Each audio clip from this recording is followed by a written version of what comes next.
Ladies and gentlemen, fight fans all around the world, let's talk some boxing. So, 4 years in, we have 4 world champions with Mayweather Promotions. I just showed you them very quickly there. But I want to bring to your remembrance what happened in 2012.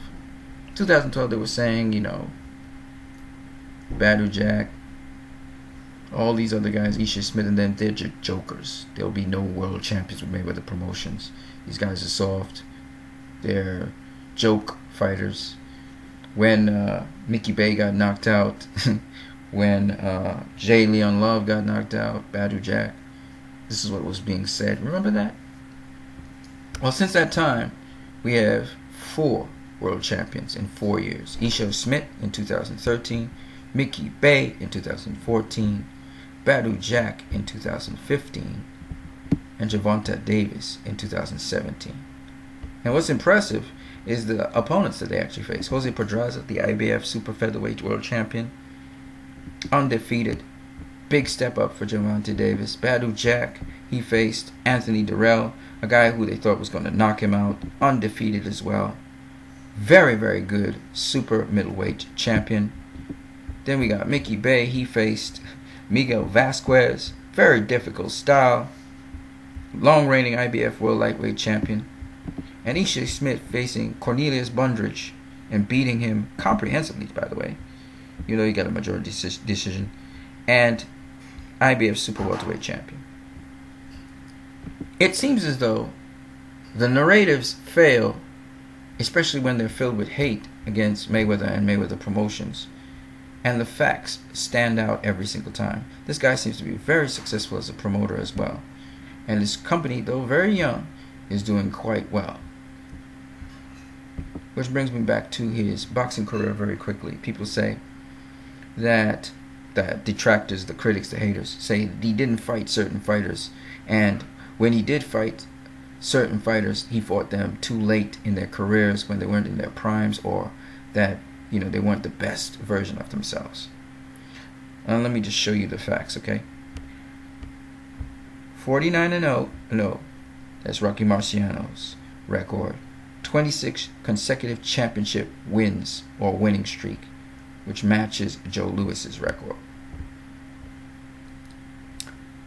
And very quickly, Mayweather leaves Top Rank, and he's on his own. He faces Carlos Baldomir, the #1 welterweight in the world, lineal champion, beating Zab Judah.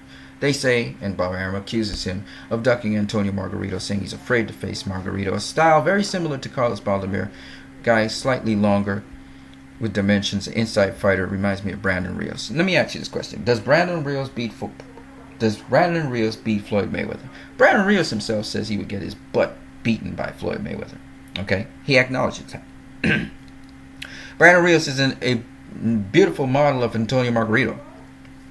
Okay? And it's not like Floyd hasn't fought that style before. He fought a fighter at super featherweight named Diego Corrales. A fighter who, again, is an inside fighter, comes at you, but he was a little slicker than Antonio Margarito. He didn't get hit as much. It's quicker, because it's a lower weight class, but just as powerful. In fact, Diego Corrales has never been dominated by anyone else other than Floyd Mayweather. In fact, he was a devastating guy that knocked out the other super force in his division at lightweight and super featherweight, which is Jose Luis Castillo. Those clashes were epic. Okay? Paul Williams, same kind of model like Antonio Margarito. A little slicker, but very sloppy still. Now you're telling me Floyd Mayweather should have faced Paul Williams instead of Oscar De La Hoya. Antonio Margarito, by the way, losing between Mayweather's win against Carlos Baldomir and facing Oscar De La Hoya. Just by the way. And he wasn't world champion for very long either. He had lost to another guy, a Puerto Rican fighter, Southpaw. And then 4 fights later, he faced and lost again. So I'm just saying, he lost to Paul Williams. Now, you're saying he should have faced Paul Williams instead of Oscar De La Hoya because Paul is undefeated young fighter. I don't get it. We all know Paul Williams is not on the level of an Oscar De La Hoya. Besides that, Oscar De La Hoya was heavier in weight, had more power, much more speed, better boxer, same relentless pressure, but very smart pressure. So Mayweather facing a tougher competition in Oscar De La Hoya is ducking Paul Williams. And yeah, Floyd can only fight one fight at a time. He couldn't fight Oscar then Paul Williams. Now after that, he did give up his belt and retire from boxing. And then he came back to boxing to face Ricky Hatton. And they say he ducked Miguel Cotto. So, oh, by the way, after he faced Ricky Hatton, just a few months later, Paul Williams loses his title to Carlos Quintana, a guy who is in no way a Floyd Mayweather, but he's a boxer, a guy who Miguel Cotto stopped. Let's get back to Miguel Cotto. So Miguel Cotto, Floyd picks to fight Ricky Hatton instead of Miguel Cotto. Here's the jokey part of the whole thing.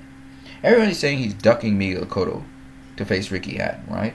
Because Ricky Hatton is this junior welterweight, right? He's a smaller guy. Ricky Hatton went up to welterweight the year before and beat Louis Collazo at welterweight. And guess whose belt Miguel Cotto comes to fill in when it's vacant? Ricky Hatton's. I'm just saying, not only does Ricky Hatton have a better history than Miguel Cotto, is a bigger pay-per-view star than Miguel Cotto, but he's also been at welterweight and beaten and dropped a very solid welterweight in Louis Collazo. Somebody who, Miguel Cotto's never faced. I never did. So I just don't understand the logic. Now, Floyd retires from boxing after that. And then Miguel Cotto goes and gets himself beaten by Antonio Margarito. See, every time people say he ducked this fighter, the fighter comes right after and proves that he wasn't worthy to face him because he loses a fight to another fighter. To me, that is funny. It's hilarious. So in 2008, Miguel Cotto loses to Antonio Margarito, but he comes back to win his title belt, and he faces Manny Pacquiao in 2009. Mayweather faces Juan Manuel Marquez in 2009, comes back and faces Juan Manuel Marquez in 2009, beats Juan Manuel Marquez in a desire to face Manny Pacquiao, who has just devastatingly run through Miguel Cotto. Now, Mayweather's trying to make that fight with Manny Pacquiao. Shane Mosley, on the other hand, breaks in on the scene after the Juan Manuel Marquez fight and is trying to get a fight with Mayweather. So he just kind of bum rushes Mayweather and says, let's make this deal.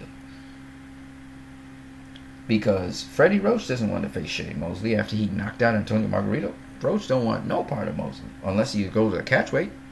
And Mosley said no. So instead, Mayweather tries to make the fight with Pacquiao, and it falls through because Pacquiao does not want to take the drug test over the duration of time, and Arum announces that they're going to fight Clottey. Mosley, on the other hand, now gets his fight with Mayweather. Okay? So people talk about Mayweather was ducking Mosley for most of his career. No, man. He wasn't ducking Mosley. Mosley finally got interested in facing Floyd Mayweather. Before that, he wasn't interested. Floyd Mayweather was calling out Mosley after the Henry Brussels fight, and then he called out Mosley again after their Arturo Gatti fight and Oscar De La Hoya. Both times, the commentator said Mosley and Oscar, they ain't gonna want to fight Floyd Mayweather. They don't want no piece of him. That's what the commentator said. Okay, so it wasn't Floyd trying to duck Mosley. And then the Mosley that we saw against Antonio Margarito shows us why Floyd would destroy Antonio Margarito. Not because of his punching power, but because of the angles he would give Antonio Margarito. But even more so, it shows that Shane Mosley was still in his peak, because he now was the number one welterweight in the world. It wasn't Pacquiao, it was Mosley. And that's why I said Ring made a mistake with that. Mosley beat Antonio Margarito, so he's the number one welterweight in the world. Pacquiao beat Miguel Cotto after Margarito hadn't beaten Miguel Cotto. You can't be the number one welterweight in the world if you fighting the guy that lost versus the guy that won. So Mosley was the number one welterweight in the world, and that's what made Floyd the number one welterweight in the world and the lineal champion. Now, we can go on about, is there anybody else Floyd was accused of ducking And by the way, Floyd fought Miguel Cotto when he at no catch weight. There was no catch weight. Miguel Cotto has good weight, and he had avenged his loss to Antonio Margarito when he faced Floyd. He knocked out Antonio Margarito. So I'm just saying, you look at a healthier Miguel Cotto and everything than Pacquiao had.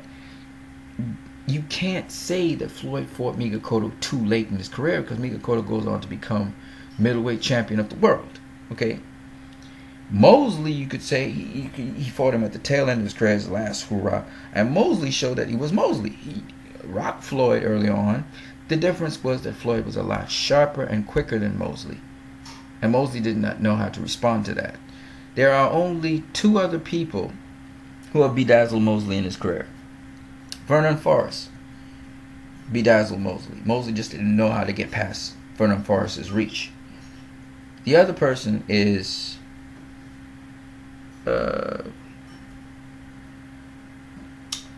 Winky Wright. He just couldn't handle the southpaw. He just had problems dealing with Winky Wright as a southpaw. And not only that, but Winky Wright was a defensive southpaw. Very good, solid, high guard defense. Okay, Mosley just didn't know how to handle that, and he was moving up in weight anyway. So those are the two people. Now he meets another guy that presents another challenge. What happens when you have to fight a guy who's quicker than you? Mosley generally depended on his quickness to fight bigger guys. Now there was a guy that was quicker than him, and he did not know how to solve that puzzle. Mayweather found out a way to solve the puzzle against Zab Judah, who was quicker than him. Mosley didn't have a way to solve that puzzle when he had to face Mayweather. So that's why Mosley looked old.